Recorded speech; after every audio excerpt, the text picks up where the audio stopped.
À quelle sauce allons-nous être mangés en 2024 en termes de fiscalité pour notre location courte durée? C'est ce à quoi je vais te répondre tout de suite, juste après l'introduction.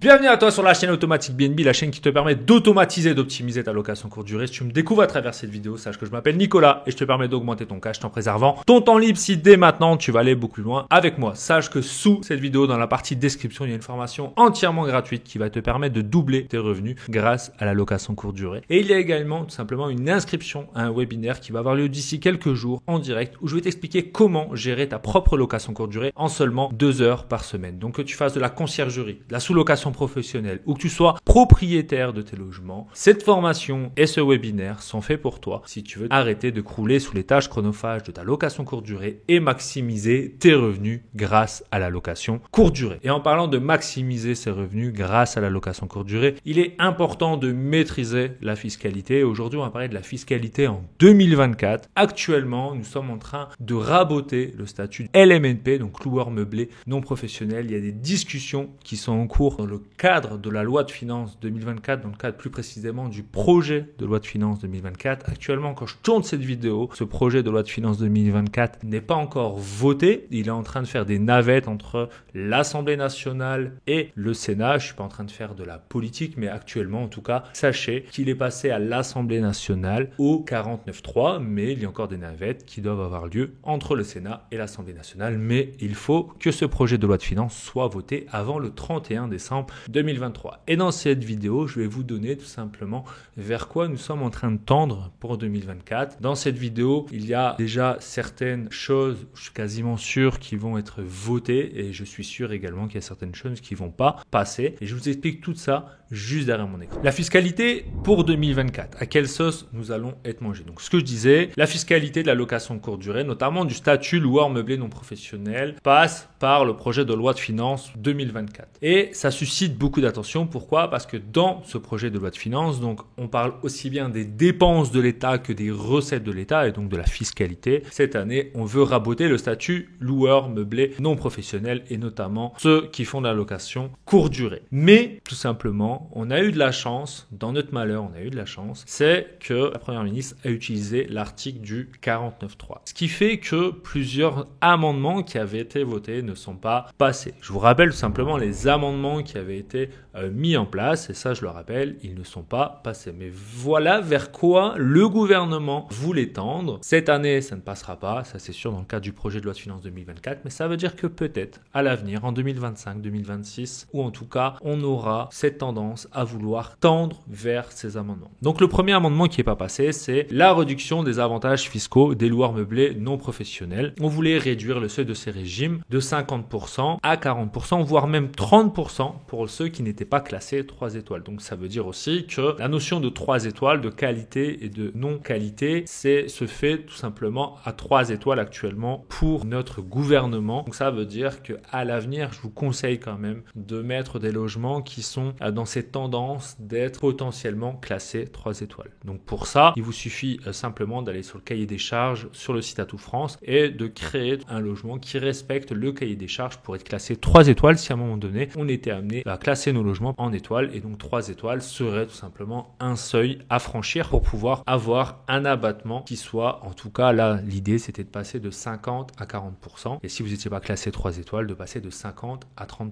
Donc évidemment, en tant que meublé de tourisme, si on commence à perdre un abattement de 50 à 30%, beaucoup de personnes seraient questionnées sur le fait ou pas de continuer à faire de la location courte durée. N'oublions pas que le gouvernement a en ligne de mire la location courte durée et le statut loueur meublé non professionnel. Donc s'ils peuvent raboter des deux côtés, ils le feront avec grand plaisir. Mais je rappelle, cet amendement, même s'il avait été voté, comme derrière il y a eu le 49.3, je ne vais pas vous faire un cours de droit, mais retenez simplement que cet amendement n'est pas passé. Mais voilà la tendance de notre gouvernement. gouvernement. Il y avait deux autres amendements qui étaient proposés et qui amenaient également une modification du calcul de la plus-value à la revente d'un bien immobilier au statut loueur meublé non professionnel. On voulait réintégrer l'ensemble des amortissements, ce qui amenait à ce qu'à la fin, on paye une plus-value plus importante si nous étions en location meublée non professionnelle. Je le répète aussi, cet amendement n'est pas passé et ça c'est sûr qu'il ne passera pas malgré les différentes navettes qu'il y a entre le Sénat et l'Assemblée nationale, malgré aussi le fait qu'actuellement, je le répète, ce projet de loi de finances 2024, au moment où je tourne cette vidéo, n'est pas encore tourné, mais elle doit tout simplement être votée avant le 31 décembre 2024. Ça, c'est extrêmement important, avant le 31 décembre 2023, parce qu'il faut qu'au 1er janvier 2024, qui a été voté à l'intérieur, puisse se mettre en place. Donc voilà, 3 amendements qui étaient passés, mais finalement qui ne seront pas retenus, vu que Madame Borne en force avec le 49.3. Donc ça, pareil, je suis pas là pour vous dire si c'est bien ou c'est pas bien. On va rester simplement factuel, même si je pense qu'il y a un déni de démocratie dans tout ça. Donc voilà le petit rappel. Donc je le rappelle aussi pour le projet de loi de finances 2024, ou en tout cas tout projet de loi de finances, c'est une loi qui est majeure, qui est votée tous les ans et qui impacte toutes les personnes qui sont fiscalisées en France. On ne parle pas que de la location courte durée ou de la location meublée non professionnelle. Elle n'est pas spécifique aux meublés de tourisme ou aux loueurs en meublé. Mais effectivement, moi je vous parle que de ça, mais vous pourrez voir peut-être sur d'autres chaînes YouTube les impacts qu'il y a dans d'autres domaines sur le fait qu'il y ait tel ou tel amendement qui a été voté dans le cadre du projet de loi de finances 2024. Donc les deux amendements adoptés concernaient uniquement les meublés de tourisme, donc la location type Airbnb, et venaient compléter le projet de loi qui était présenté initialement par notre cher gouvernement. Mais comme on est passé en 49.3, tout a sauté. Madame Borne a utilisé l'article du 49.3 et c'est pour ça que là, notre projet de loi de finances 2024 est parti au Sénat et c'est le Sénat qui est en train d'analyser ce projet de loi, apporter des modifications, etc. Et puis après, ça va être revoté à l'Assemblée nationale, mais ces 3 amendements ne vont pas passer, ça c'est sûr et certain. Par contre, les revenus LMNP de 2023, sur la question qu'on me pose, seront-ils impactés par cette loi, quelles que soient les choses qui vont être votées? Donc tout ce qui va être voté dans le cadre du projet de loi 2024, projet de loi de finances, c'est à partir de toutes les recettes que vous allez avoir à partir du 1er janvier 2024. Donc tous vos revenus de 2023 ne sont pas impactés par ce qui sera promulgué dans le cadre de ce projet de loi de finances. Donc ça, c'est extrêmement important à retenir. Ce qui est extrêmement important à retenir, même si ce que j'ai expliqué avant, peut-être vous êtes un peu emmêlé les pinceaux parce que c'est un peu technique. On parle de navette entre l'Assemblée nationale et le Sénat. On parle de projet de loi de finances, d'amendements qui sont votés, qui finalement, même s'ils sont votés, ça passe pas parce qu'il y a du 49.3. Enfin bref, c'est du droit, c'est complexe. Mais ce qu'il faut retenir, c'est tout simplement que l'impact aura lieu à partir du 1er janvier 2024 sur tout ce qui sera voté. Et pour moi, tout ce qui a été évoqué avant, il faut juste l'avoir en tête parce que ça va être une tendance sur les années à venir, mais ça ne sera pas voté, ça c'est sûr, pour le 1er janvier 2024. Par contre, ce qui va être voté, c'est les impacts fiscaux pour les meublés de tourisme classés en zone tendue. Ça va passer. Donc si vous êtes en zone tendue, retenez bien ce que je vais vous évoquer maintenant. Si votre meublé de tourisme, donc votre location courte durée, est en zone tendue et est classé, au lieu d'avoir un abattement de 71%, maintenant vous aurez à partir du 1er janvier 2024 exclusivement un abattement de 50%. Et les seuils ont également changé. Donc les seuils, c'est pour passer en fiscalité du bénéfice industriel et commerciaux au forfait au réel. Donc soit vous êtes au forfait jusqu'à un seuil aujourd'hui de 188 700 €, c'est-à-dire que jusqu'à cette somme-là, jusqu'à 188 700 € de chiffre d'affaires, vous pouvez choisir en fait soit d'être au bénéfice industriel et commerciaux au forfait, donc le micro-BIC, ce qu'on appelle le micro-BIC, ou soit d'être tout simplement au réel. Mais maintenant, ce seuil va atteindre 50 000 € pour les meublés de tourisme hors zone tendue et 77 000 € pour les meublés de tourisme classés en zone tendue. Donc, qu'est-ce que ça veut dire? Ça veut dire que dès que vous allez dépasser ces seuils-là, tout simplement, vous n'aurez plus le choix. Vous serez obligé de passer au réel. Vous pourrez plus tout simplement choisir entre le forfait, donc le micro-BIC ou le réel. Aujourd'hui, ce seuil de 188 700 € jusqu'à cette somme-là, vous pouvez choisir l'un ou l'autre. Une fois que vous dépassez 188 700 €, vous êtes nécessairement passé au réel. Et bien là, les seuils sont extrêmement réduits. Si vous êtes dans une zone tendue, vous aurez un seuil de 77 700 €. Donc dès que vous atteignez ce chiffre d'affaires, vous passez au réel. Et pareil, tout simplement, pour la zone qui n'est pas dans une zone tendue, c'est le seuil de 50 000 €. Donc retenez bien ces seuils-là en fonction si vous êtes en zone tendue ou en zone non tendue. Et retenez aussi que si vous êtes en zone tendue, votre abattement va changer. Donc ça, c'est extrêmement important pour ceux qui sont en micro-BIC et qui ne sont pas au réel. Ça, c'est une information qui est extrêmement importante. Retenez bien ce tableau qui est assez visuel et qui va vous permettre de comprendre à quelle sauce vous allez être mangé en termes de fiscalité si vous êtes en loueur meublé sur l'année 2024.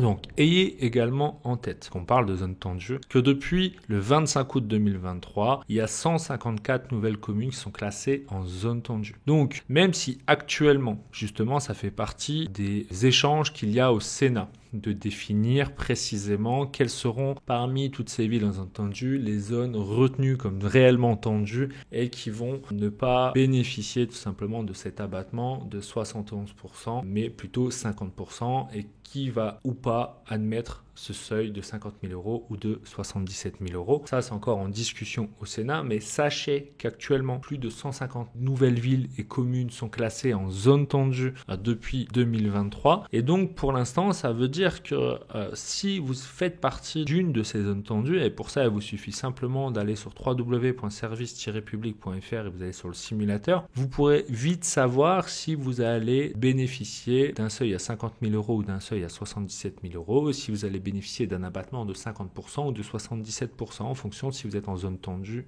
ou pas. Donc, allez sur ce simulateur, tapez le nom de votre ville et vous allez voir si actuellement vous êtes en zone tendue ou pas. Vous allez voir la liste tout simplement des villes en zone tendue. Je ne sais pas si vous êtes aperçu, mais donc le 25 août 2023, cette zone, en tout cas cette liste a augmenté de 154 communes. Donc, ayez bien en tête ça. Actuellement, c'est ces zones tendues-là qui sont retenues pour la mise en place au 1er janvier 2024 de la loi de finances. Mais justement, ça, c'est encore en négociation, en échange. Donc, soyez très attentifs si vous êtes concerné. C'est-à-dire que si vous êtes en bénéfices industriels et commerciaux, donc au statut loueur meublé, et que vous êtes en micro-BIC et que vous êtes dans une zone tendue, soyez très vigilants à ça. C'est un point qui doit apporter toute votre vigilance parmi tout ce que j'ai évoqué dans cette vidéo.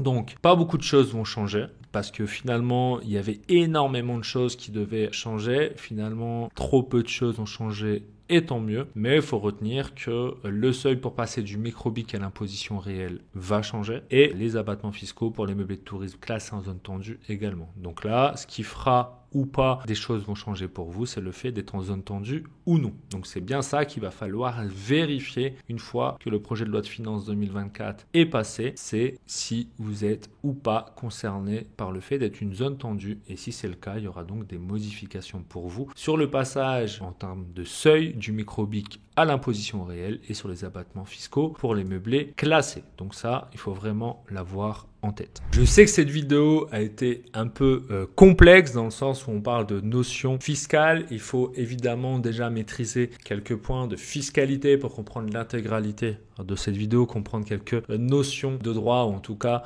comment se passe le vote du projet de loi de finances pour comprendre l'intégralité des choses que j'ai exposées. Mais si tu as des questions, n'hésite pas à les poser en commentaire, j'y répondrai, il n'y a pas de souci. Mais s'il y a bien quelque chose que tu dois retenir, c'est que si tu es au micro-BIC, si tu es en zone tendue, il y aura des changements de ce côté-là en termes de seuil et en termes d'abattement fiscal. Donc c'est bien ça qu'il faut que tu retiennes de cette vidéo et il faut aussi que tu retiennes que tout ce que tu as pu entendre tout simplement en amont de cette vidéo concernant des amendements qui ont été votés, sache que certes ces amendements ont bien été votés, c'est bien réaliste, mais par contre comme Elisabeth Borne, donc notre première ministre, a utilisé le 49.3, et bien tout simplement derrière, ces amendements qui avaient été votés passent à l'as. Donc retiens bien ces informations-là. Si tu penses que cette vidéo peut intéresser un maximum de loueurs ou si tu as des connaissances qui peuvent t'intéresser, n'hésite pas à leur partager cette vidéo. Et sur ce, je te dis à la semaine prochaine. Ciao!